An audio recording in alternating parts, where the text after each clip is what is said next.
Welcome to Comics Bazaar, the channel of comics commentary and arcana. This video features the Uncanny X-Men number 269, cover dated October 1990.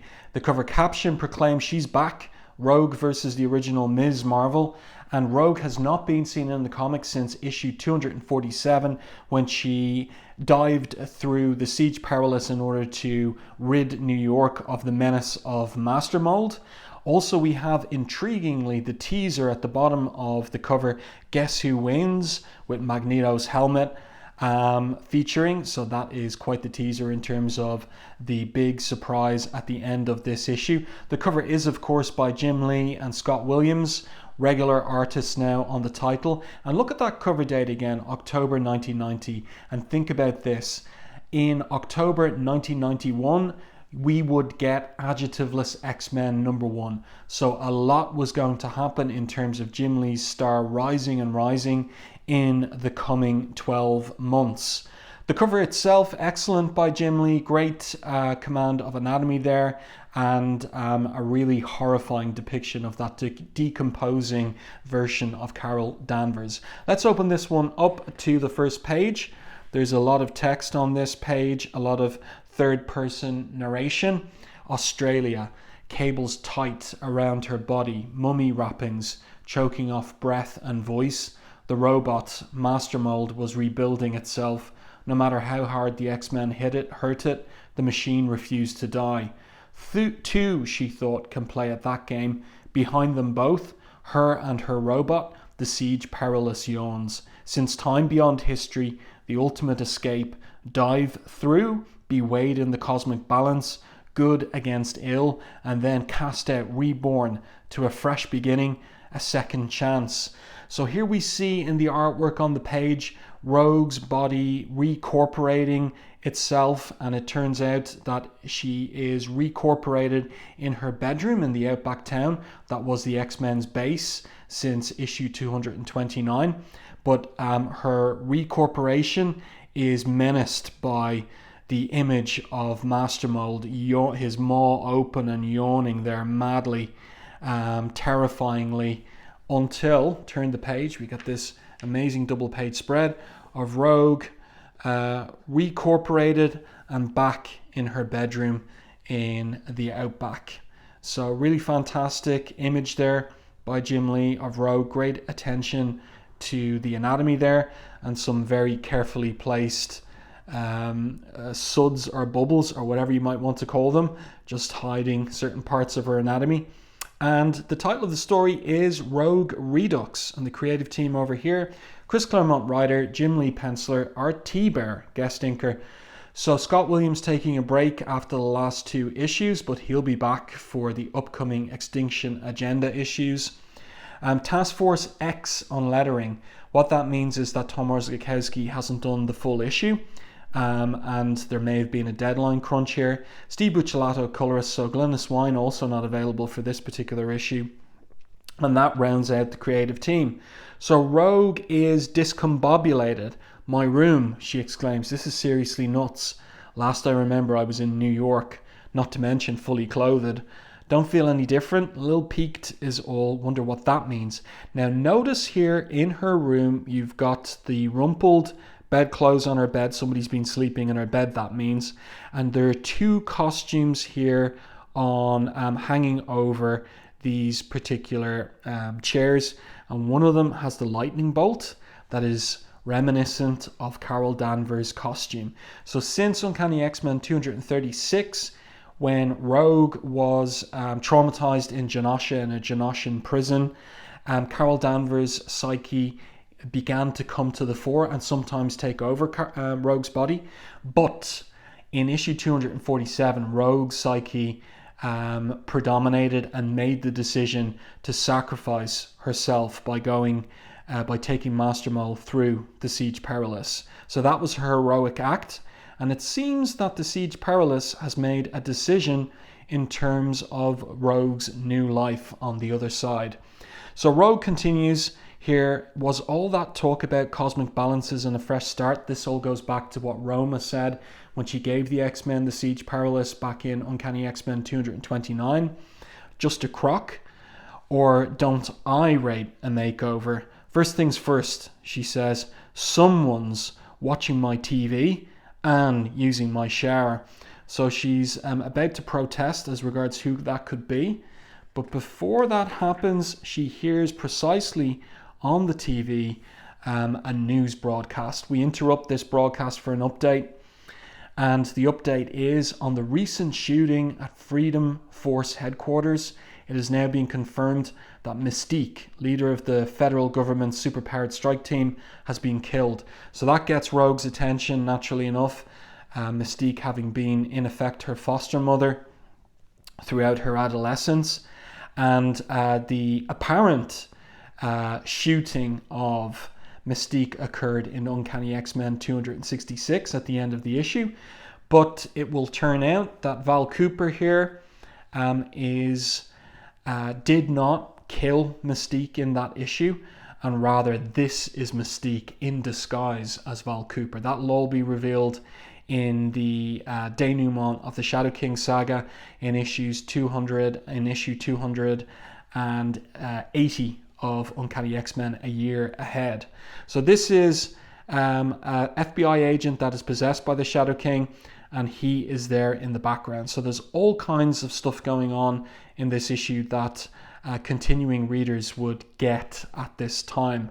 So Val here says, but remember, it's Mystique disguised as Val. At this time, the identity of the assassin is unknown, but no effort will be spared to bring the perpetrator to justice. The investigation will be headed by my newly appointed deputy, FBI Inspector Jacob Reese, but he's possessed by the Shadow King. Mystique is but the latest in a string of tragic losses that have struck Freedom Force in recent weeks, says the news presenter. Most noticeable being the deaths in Scotland of Stonewall and Destiny, and that was in Uncanny X-Men 255, along with an Air Force flight crew in a battle with a band of cyborg terrorists called the Reavers.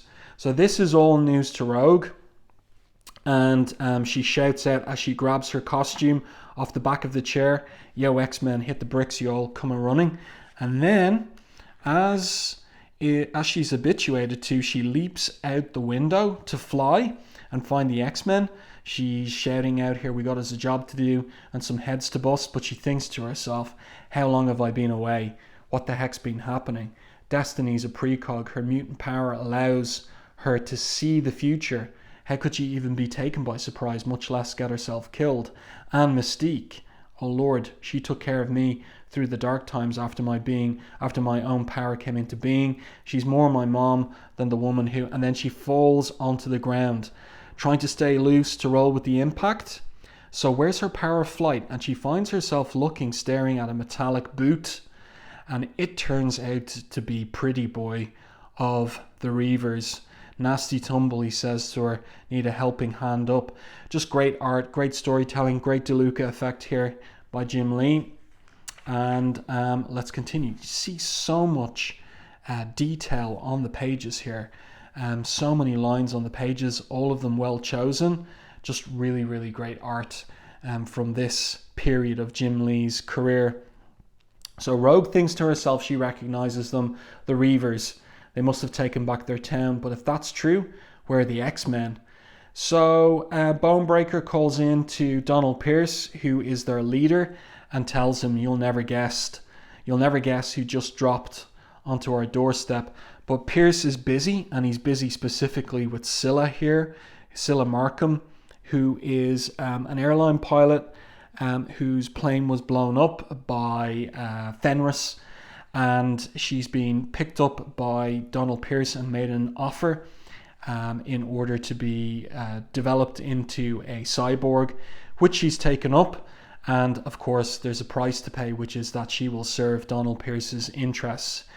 And Lady Deathstrike here asks Scylla, when you accepted Pierce's offer to become his new Skullbuster, was this quite what you had in mind? Because the old Skullbuster was destroyed in the fight against the new X-Men in issues 254 and 255 of the title. And Scylla replies, heck of a time for second thoughts. I mean, it isn't as though I'm left with any great alternatives. Deathstrike says, true, so little flesh remains. You are now mostly a machine, a cyborg. And that is what Deathstrike chose for herself too, way back in Uncanny X-Men 205. So she's looking at Scylla here and wondering, is this woman going to make the same choice that she did? Be sure, Scylla, she says, this is your future. Is that what you want? And Scylla replies, for a chance to be complete again and maybe a whole lot more, I'll dance with the devil. So prepared to make a devil's pact. And Pierce here says, you know my standing orders, Bonebreaker. The only good mutants are dead ones, and X-Men most of all. Kill her. So let's turn the page and see what happens in that regard. So Bonebreaker pulls his gun on Rogue. Looks like she's going to get blasted away. She doesn't have her Ms. Marvel powers, but speak of the devil, so to say, Ms. Marvel turns up precisely. The original Ms. Marvel in her original costume. And she punches Bonebreaker before he can shoot Rogue. And we'll discover why that is, why she would move to protect Rogue. She says to Rogue, we have unfinished business, you and I. But Rogue runs, even as Bonebreaker calls in to the boss again regarding the appearance of Ms. Marvel. And Pierce isn't interested. He says, I'm otherwise engaged. If you can't deal with this, I'll simply have to build a new cyborg who can. Just as Ms. Marvel is wrecking the Reavers there, because of course she's got super strength and invulnerability, but Rogue races off panel there with her costume note. And she says to Carol, you got what you wanted. You're out of my head with a physical body again. You're free. You and me we're quits. So this seems to be the gift of the Siege Perilous, a new life, a second chance. Rogue split from Ms. Marvel. Ms. Marvel has got her body back. But remember, there is another Carol Danvers out there, Binary. And she's out there in a galaxy far away with the Starjammers. And so there's now two Carol Danvers running around. And how could that be? So Rogue makes her way up to the hilltop overlooking the town where Gateway is always in meditation. And the X-Men used to use him to transport them around the world for missions, and the Reavers do the same, but to steal things. And she's calling out to Gateway, help me, please. Use your power, old man. Send me as far from here as possible, please. What's wrong? Why won't you answer? And she thinks to herself, he's frozen like a statue. Now, during the Outback era of the X-Men comic, Rogue was the one who reached out to and did things to spend time with Gateway, brought him little picnics, and socialized with him as much as one could socialize with a mute person like Gateway. And I think that factors in to the favor he does her here. So she kisses him in order to use her mutant power, her native mutant power, which is to absorb the powers, but also the memories of anyone she physically touches. And so she learns some things about Gateway. And Gateway's been a man of mystery since we first saw him. And she in issue 229. And she realizes now, why is Gateway there? Why is he always on that hilltop? A gaze, both debt and task. That much at least I understand, she says, binding you to this place and the Reaver's service. Because Donald Pierce always talks about that, how Gateway is in their service, but he doesn't push Gateway too far though. In your memories, there's so much. How can you possibly comprehend it all? I know I never will. And that kind of ties into Weapon X, the Age of Apocalypse series written by Larry Hama, where when he writes Gateway into that series, and Gateway is not mute in that series, he is an epistemophile. He's somebody who's like a lover of knowledge, and he has been gathering data on everything he possibly can, literature, art, culture, history, all of that. And it seems that he might have got the idea for that from this little sequence here and what Rogue says, what she's discovered. No matter, she's got some pressing business. The Bull Roarer opens the Gateway portal, but you've my word, dear friend, I'll be back. But she doesn't go back. She's followed by Carol Danvers. Leave me alone, shouts Rogue. I wish I could, says Carol Danvers, and that's intriguing. You're too late, says Rogue. I'm gone, Carol. You'll never catch me. And then the portal closes and Gateway's left alone on his hilltop, saying, as ever, nothing. So let's see, where will Claremont take us next? Well, a galaxy far, far away on the fringes of the Shi'ar Imperium. That is the stomping grounds of the Starjammer, by the way. It is where the other version of Ms. Marvel or Carol Danvers is. Search the station, calls out one of these aliens. The Terran female somewhere aboard. Spare no effort to find her. So who is the boss of this ship? Well, it's this Strike Lord here in this very eye-catching cloak and massive headdress helmet. Search proceedings, says his lieutenant, but there's no sign of our quarry. Hardly a surprise, says the Strike Lord. As always, if a job's to be done right, it's best to do the work myself. So who is this mystery figure? However well the young lady hides, however hard she runs, he says, my psi web will ensnare her. So whoever it is has psionic powers, and that will make sense when it is ultimately revealed who this is in issue 275 of X-Men, coming up in a few months' time. So this is Lila Cheney, and she hasn't been seen since New Mutant 70 when she apparently died, but she's caught. We've got some interesting, again, like the craft techniques of the 80s here, the color hold for the psi effect, the psi web that is searching for Lila Cheney coming down the corridor here and then snagging her here in the net. Really well done in the art.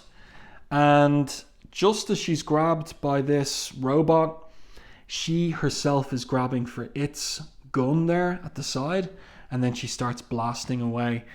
And what happens is there's a ricochet, and it punches a hole through the hull of the ship, and then there's explosive decompression, and Lila's sucked outside into the vacuum of space. That's it then. She's done, says one of her pursuers. Then why is she smiling? Asks another. Fools, haven't you scanned her file? She's a celestial scale teleporter. If we can't snag her, vaporize the woman before and then she's gone. Pinked. So of course there wouldn't be a sound in the vacuum of space, but it's artistic license. But it's a nice little sequence. And the next time we see Lila Cheney, she pops up at the end of issue 273. Earth again on the next page. The bottom of the world. An oasis of primordial beauty amidst the icy desolation of Antarctica, known as the Savage Land. So Rogue there on top of the cliff beside this waterfall and diving into the water. So Rogue has always been depicted as someone who likes a high dive. And here, of course, she doesn't have the power of flight anymore. Great DeLuca effect here depicting the key movements of her dive into the water. Absolute paradise, she exclaims. And it appears I got it all to myself. When Carol Danvers tackled me through the gateway portal, we somehow got split up, with me going here by my lonesome. That's the good news. Now, the somehow part, it will be revealed down the line. I don't mean specifically related to this, but that gateway has control over where his portal sends people. So it's Gateway's decision to send Rogue here to the Savage Land, and ultimately to the person who's going to save her at the end of this issue. And it's Gateway's decision to send Carol Danvers, Ms. Marvel, to Mur Isle, as we shall see. And what becomes of her there is not good. Great drawing of dinosaurs again here in the background by Jim Lee. Last time he drew dinosaurs was in Punisher War Journal with the crossover with Wolverine. That was issues 6 and 7 of War Journal. So he's doing them again here, doing a great job. Must enjoy it. And Rogue is basically becoming acclimatized to the Savage Land. As she says to herself, I'm left with just my own strength and skill to find my way home. And you know what? That suits me just fine. Wherever you ended up, Carol, she says as she smiles. Let's get past this ad. I hope you're having as much fun. And that is not the case. And again, it's interesting to think of the Siege Perilous weighing the souls of those who passed through it. So Carol's soul was weighed as well. And things just don't go well for her at all on the other side of the Siege Perilous. And here she finds herself, so to speak, in the lion's den. So on Moor Isle, the Jack Wayne side of Legion's personality has been playing mischief, but it is revealed in this sequence that behind Legion's Jack Wayne personality is a darker figure, and it is the Shadow King. So Carol is discombobulated when she comes to. She recognizes Polaris. Polaris is strung up here, and she says, last I remember, Ms. Dane, as Polaris, you'd become one of the bad guys. That was when Polaris was possessed by malice and became one of Mr. Sinister's marauders. But something makes me trust you. Amanda Sefton here says, fatal mistake, Blondie. Amanda's been staying on Moor Isle, choosing the wrong side, she says. Now we'll have to do this the hard way. For the record, I'm Amanda Sefton, a demon sorceress. That would be for any readers who don't recognize Amanda because she hasn't been in the title for a long, long time. Stop it, says Legion as he appears or via an astral projection. I just wanted to play with everybody's head, he says. Carol recognizes him as Charles Xavier's son, Legion. What's he babbling about? So Legion says, it's not my fault. I'm as much a victim here as anyone. Blame Banshee and Forge, and especially Moira MacTaggart, the cow. If they hadn't made me use Cerebro to search for their stupid X-Men friends, that was in issue 259. The evil one would never have found me. None of this would have happened. Now it's too late. And this is the evil one, the Shadow King. And Claremont had a long-term plot where he was setting up issue 300 to be a final showdown between Professor X and the Shadow King, when the Shadow King would kill Professor X, but then the Shadow King himself would be bested. And my conjecture is that Claremont intended it to be Storm who would ultimately defeat the Shadow King in issue 300. The Savage Land, though, time doesn't mean much in a world where the sun doesn't rise for half the year, doesn't set for the other. How long she'd been here, she doesn't really know or care. For the first time in her young life, she's on her own. So this montage or collage of images here of Rogue in the Savage Land evading this Tyrannosaurus Rex and hunting here in the river for fish, spearing those fish. Like, this is comparable to the montage in issue 267 of Gambit and de-aged Rogue in New Orleans, or going across the southwestern coast of the USA, robbing from the criminally rich and giving to the poor. And also it is there is scope here for Claremont to revisit this particular period and era, and maybe write a forgotten or a hidden adventure of Rogues in the Savage Land. And I reckon that would sell if he ever chose to do that. In any case, she's honing a strength of spirit to match the tempered resilience of her body, and the confidence that no matter how hard the road, she'll win through in the end. So Rogue full of hope. And then on Moor Isle, Carol attacks the astral projection of the Shadow King, and then we get this horrifying image of him turning into this alien parasite looking creature that starts burrowing into the side of her head, saying, I've spent my lifetime, which is far longer than yours, gleefully unveiling its myriad mysteries. As I claim this boy Legion and all the others on this rock, so shall I you. So Carol cries out her defiance, and he says, I like that, because he's a sadist, is the Shadow King. Only Storm ever offered me such spirited resistance. Enjoy this victory, child, he says, though it's clearly cost you dear. It's but the merest taste of what's ahead unto your mind. And in the background, Lorna Dane is thinking, gloat all you want, Buster, but I swear someday, somehow, I'll find a way to make you pay. And it looks like she means it too. And then we're back in the Savage Land, and this is an interesting connection to old X-Men continuity, but more recently, X-Men Annual number 12 from a couple of years earlier, one that was drawn by Arthur Adams. You'll find my review of that here on the channel, because Rogue has made her way to Nereal's United Tribes village. And she says aloud, now it's important that she's speaking aloud here because it will turn out someone's eavesdropping on her electronically.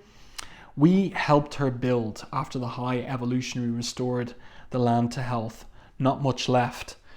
Someone's gone and staged themselves a nice little scorched earth war.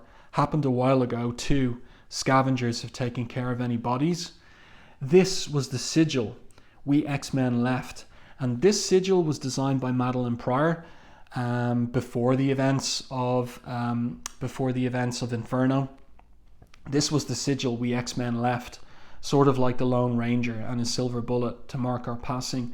These stains are blood, she says. Someone died defending it. Don't want to think who. Was counting on finding Nereal, or better yet, Khazar, Lord of the Savage Land hereabouts. Figured they could get me the rest of the way back to the mainstream world.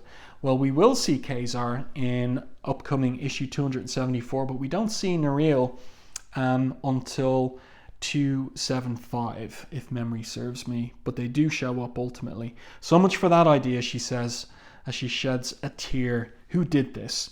Seems like, while I've been out of circulation, the whole world's gone and turned itself upside down. It's all nuts, she says, that the things that give life meaning, they're gone. So her friends, the X-Men, Mystique, Destiny, all gone as far as she knows and is concerned. But how is it that she is able to be surveilled by this electronic equipment? Because the spell that Roma cast on the X-Men back in issue 229 ought to make them invisible to electronic surveillance.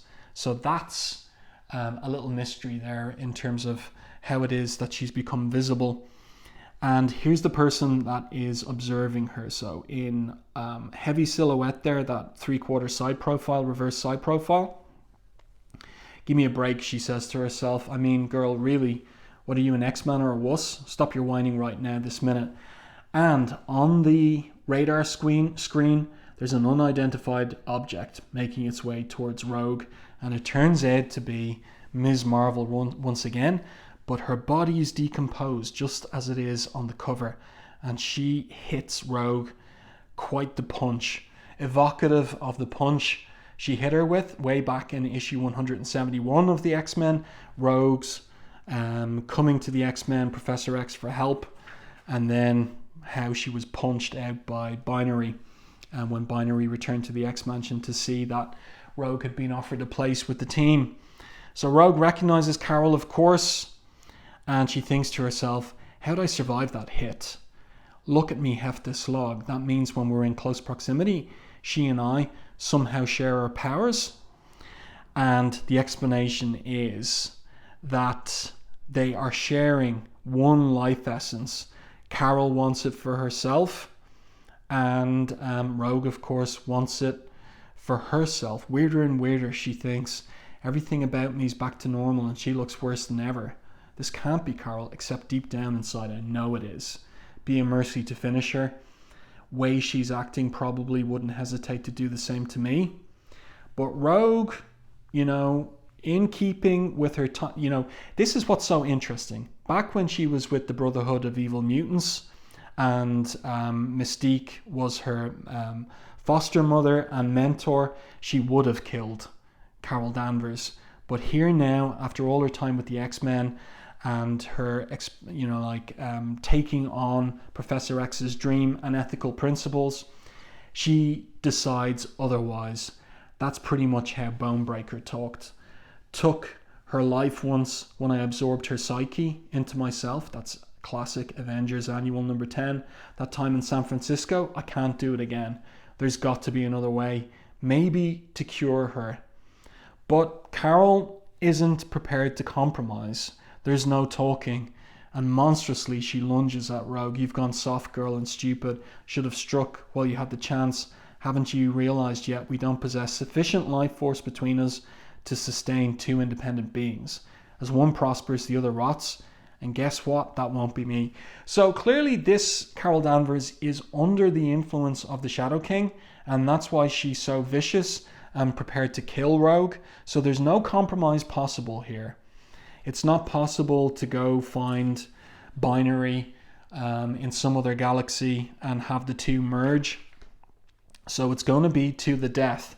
And it looks like Carol is getting the better of Rogue until she's shot in the back. And who is it that has intervened in to save Rogue? Well, it's this mysterious figure that we can see here in the foreground. Carol was saying, "Battle's over, sugar, our story's done." And he says, "In that, my dear, I suspect you spoke more truly than you know."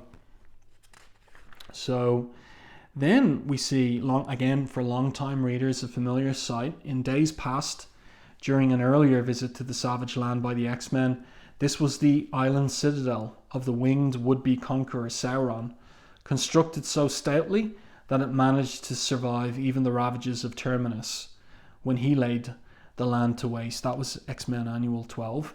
The population is much smaller now, and this was a fairly remote region even then. So no one knows the citadel is once more occupied. But occupied by whom is the question. And so this machine is humming away there, and Rogue comes to. "Don't feel so bad," she says. "Matter of fact, feel pretty darn good." "But where's Carol? Where is she?" she asked. "She was trying to kill me. Figured she pretty darn near succeeded too. How'd I get here?" And then the mystery man appears. And at this point, readers looking at that helmet on the cover, looking at the details of this mystery figure's costume, have to recognize who it is. But it's going to be a hell of a page turn.